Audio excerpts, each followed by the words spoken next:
We begin our second half hour, continuing our series, Cost of Crisis. Right now, the population of people living on the streets outnumbers the amount of shelter beds available in the city of Phoenix.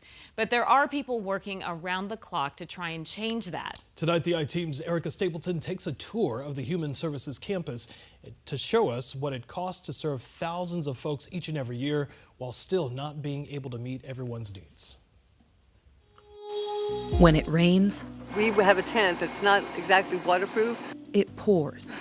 We're wet. For Jennifer Owens. I know what I used to complain about wasn't perfect, like it wasn't the Taj Mahal we didn't live in before.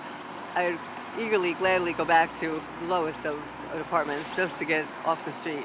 Not just embarrassed to be on the street, I'm just uncomfortable. I just don't like it. She and her husband wound up in The Zone, Phoenix's largest homeless encampment, at the end of September, after their living situation fell through. And even on 2 incomes, it's hard to find affordable rent. They say they bought a cheap tent from someone on the streets and pitched it here at the corner of 12th Ave and Jefferson. That is not a home. It hasn't been easy. A cramped tent, a neighbor's generator humming at all hours. Plus, they have their dog with them. He likes to sleep with us, to shower with us. For them, the main thing in between this setup and a shelter bed are the hundreds of others in line at the Human Services campus. What is it like to turn someone away? It's awful. It's hard on everyone who works here that we can't fully meet the need of every single person. Amy Schwabenländer is the executive director at the Human Services campus. So this is the inside of our mailroom, our post office, which is home to the state's largest shelter and other resources for those experiencing homelessness, like mental and physical health care, even dental care and mail services. Yeah, just right here by the exit.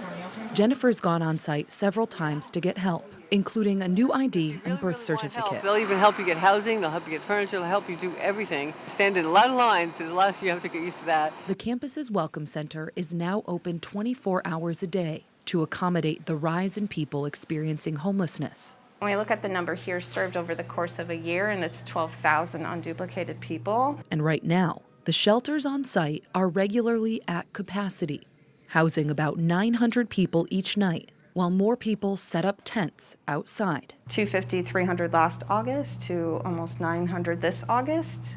While we are sheltering more people also, the total then in our neighborhood is about 1,700 people every night, and that's the most ever. It's hard to go in there and get help and make it past all the homeless people selling drugs out here. Andrew told us he'd been homeless for about 4 years, and getting into the shelter for even just one night in September made all the difference. It was safe inside, but it was only for one night, and that didn't really help me achieve my goal. I need a place to sleep every night and be safe. People are literally dying.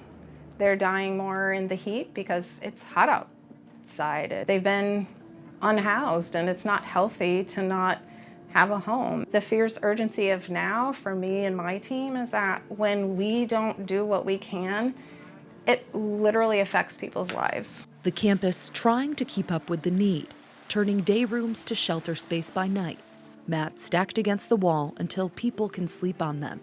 But as the needs grow, so do costs. Inflation top of mind. We've started budgeting in 11% more. And spending is necessary, even for a nonprofit.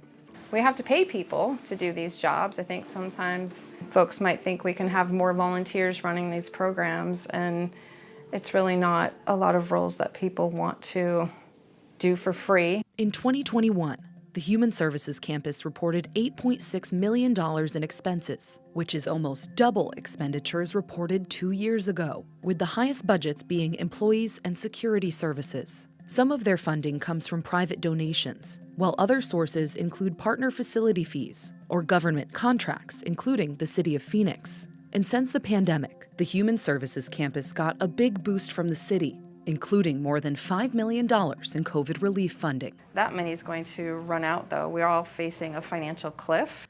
That COVID relief money from the American Rescue Plan Act can only be used through 2024, so the boost will eventually dry up, and additional funding like that isn't guaranteed. My mantra is worry doesn't actually solve anything, so it is more about planning and continually taking stock of where are we at, what do we have, what can we do next. For Jennifer and hundreds of others, it's good that this place is here. We need it. The one-stop shop at the Human Services campus can't meet all their needs right now. It's daunting to know we sheltered 900 people last night. And there's 860 people who slept outside because we don't have enough shelter capacity here or anywhere in Maricopa County. Do you think the city of Phoenix is doing enough right now to address homelessness? I think the city of Phoenix is doing a lot. I think everybody can do more.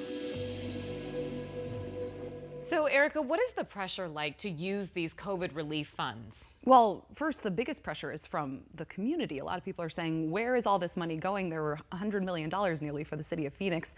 And what we've seen is that it might seem like they're slow to spend, but they contract a lot of their service work out.